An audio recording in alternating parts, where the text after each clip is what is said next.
Assalamualaikum warahmatullahi wabarakatuh. Apa kabar kalian semua, sahabat-sahabatku? Dimanapun kalian berada, mudah-mudahan kalian semua dalam keadaan sehat dan tentunya dalam lindungan Allah Subhanahu wa Ta'ala, bertambah iman dan takwa kita kepada Allah Subhanahu wa Ta'ala. Sahabat-sahabatku yang dimuliakan Allah, video kali ini saya akan bercerita satu kisah. Kejadian ini baru seminggu kemarin saya alami. Saya punya langganan HP, handphone. Jadi saya kalau misalkan HP saya mengalami kerusakan, saya suka menservis ke tempat langganan saya. Dan ini sudah seperti sahabat saya sendiri, seperti saudara saya sendiri. Dia seorang wanita Chinese. Beliau ini beragama Buddha. Dan sahabat-sahabatku yang dirahmati Allah, kejadiannya seminggu yang lalu. Tiba-tiba pada saat saya berjumpa dengan beliau di salah satu counter, kami ngobrol seperti layaknya seperti sahabat. Dan tiba-tiba beliau ini menanyakan kepada saya tentang agama Islam. Dia bertanya kepada saya, "Mbak Grace, saya mau sedikit tahu, sedikit kepo." Saya bilang, "Gak apa-apa, banyak kepo juga gak apa-apa." Saya bercandain dia, "Emang kenapa, ada apa?" "Saya mau tanya," kata dia, "Mbak Grace ini kan pakai jilbab, terlihat cantik," kata dia. "Terus kalau di rumah orang Islam itu katanya sholat 5 waktu. Saya pengen tahu," katanya, "gerakan sholat itu bagaimana," kata beliau ini. Saya kaget. Pertanyaan ini cukup membuat saya kaget.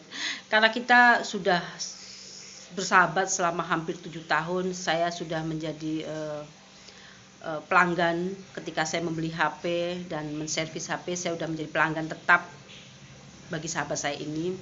Dan selama itu pula dia nggak pernah menanyakan masalah agama, karena memang agama kita berbeda. Saya Muslim, beliau ini Chinese Buddha.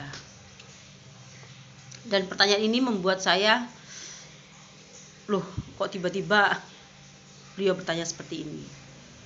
Kemudian, "Emang kenapa?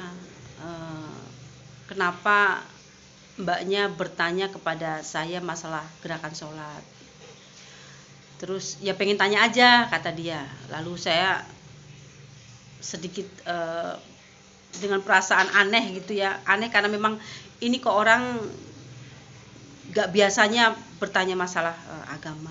Lalu saya menjelaskan kepada sahabat saya ini bahwa gerakan sholat seperti ini dengan singkat. Kemudian saya menjelaskan kepada sahabat saya ini juga bahwa kita setiap hari sholat 5 waktu ditambah dengan sholat sunat duha, tahajud. Kalau itu memang kita niat, kita mendapatkan tambahan pahala lebih, kata saya seperti itu. Kemudian dia bertanya kepada saya, "Kenapa orang Muslim itu sholat memakai kain putih?" kata dia gitu. Saya mendapatkan pertanyaan yang saya juga kaget juga, kok dia semakin kesini semakin banyak pertanyaan tentang agama. Saya pikir apakah dia tertarik dengan Islam. Lalu tiba-tiba saya antusias menjawab pertanyaan beliau ini. Saya bilang, memakai mukena itu tidak wajib, memakai kain putih itu tidak wajib. Yang penting bagi kita umat Muslim itu pada saat kita menghadap Allah, pada saat kita sholat itu, kita dalam keadaan menutup aurat. Kalaulah memang kita memakai jilbab yang panjang menutup aurat, kemudian pakaian juga yang syar'i, kita bisa melaksanakan sholat tanpa harus memakai mukena. Saya bilang gitu. Jadi mukena itu memang khasnya Indonesia, sedangkan di negara-negara Muslim yang lain nggak harus pakai mukena. Yang penting menutup aurat.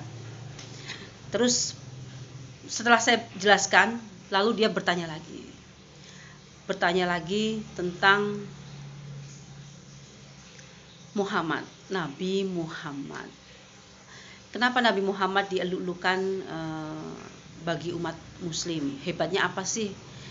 Kalau di tempat saya menyembah, kata dia, seorang Buddha. Jadi kita biasa di ada patung, kemudian patung Buddha ya, kata dia begitu, terus memberikan sajian seperti buah-buahan, dupa dan lain-lain. Terus saya bilang, saya sedikit menjelaskan, maaf sebelumnya kalau saya menyinggung perasaan Ci, saya bilang gitu kan. Kalau bagi kita Muslim itu tidak boleh menyembah patung, karena memang biarpun itu seorang Buddha, tapi sesembahan itu dibuat seperti patung, dan itu tidak boleh karena memang sama aja kita menyembah berhala. Jadi bagi Muslim itu kita mempercayai Rasulullah, nabi terakhir kita yang membawa Al-Quran, menyampaikan wahyu kebenaran agama Islam, agama yang lurus, bahwasanya Tuhan itu hanya satu. Saya menjelaskan secara detail, Tuhan tidak ada yang lain selain Allah, kata saya gitu. Kemudian tiba-tiba si Ci ini, sahabat saya ini, saya takut Mbak, kata dia gitu. Saya takut dengan wabah ini, kata dia begitu. Saya agak terkejut saya. Maksudnya takut bagaimana? Saya takut dengan adanya wabah ini karena memang saya pernah melihat satu video yang Muslim di negara sana tidak terkena wabah ini. Dia bilang begitu. Kemudian berbondong-bondong banyak orang ingin mengenal Allah, ingin mengenal Tuhannya orang Islam. Lalu saya sedikit bahagia, perasaan saya saat itu sedikit bahagia, sedikit penasaran, apakah sahabat saya ini yang Chinese ini mempunyai ketertarikan dengan Islam. Terus dengan spontan saya menjawab pertanyaan sahabat saya ini. Kalau Ci mempunyai keinginan untuk mengenal Islam, saya ada buku-buku tentang Islam, saya bilang itu. Saya akan pinjamkan dan silahkan baca. Ci bisa membacanya dan mengetahui sejarah perjuangan Rasulullah, Nabi Muhammad.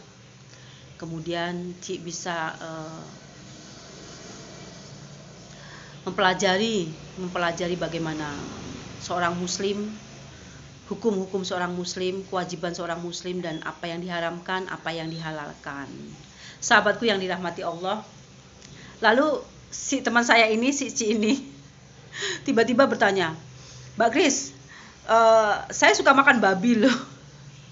Kemudian kalau Mbak Kris katanya dilarang ya. Kenapa sih? Padahal enak loh itu. Dia bilang begitu dengan celotehnya dia yang sungguh-sungguh luar biasa, bikin saya kaget. Terus saya menjelaskan kepada dia, kalau di Muslim babi itu diharamkan. Saya dengan spontan, dengan lugas, jelas, diharamkan. Itu ada di dalam kitab suci kami. Kenapa diharamkan? Karena banyak mengandung modoratnya, tidak ada manfaatnya bagi kita. Kenapa? Karena memang babi itu banyak mengandung penyakit, dan masih banyak lagi penelitian ilmuwan yang sudah menjelaskan kenapa babi tidak boleh dimakan, walaupun itu bagi manusia dibilangnya enak dan lain-lain, tapi itu haram bagi Allah.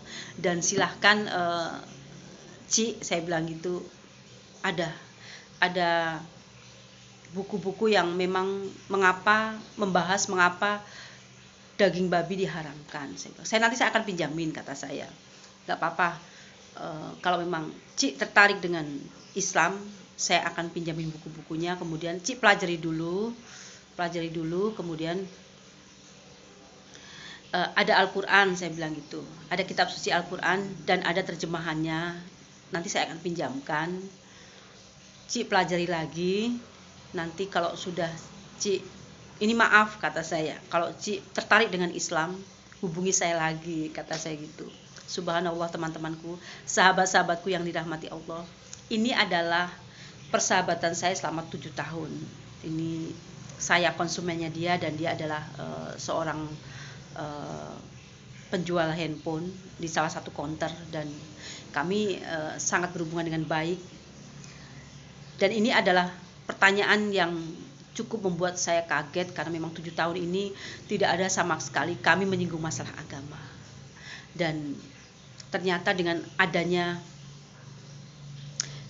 wabah ini sedikit banyak mempengaruhi pemikiran orang untuk bertanya lagi, siapa Tuhan kita yang sebenarnya dan siapa yang harus kita sembah, Tuhan mana yang harus kita sembah.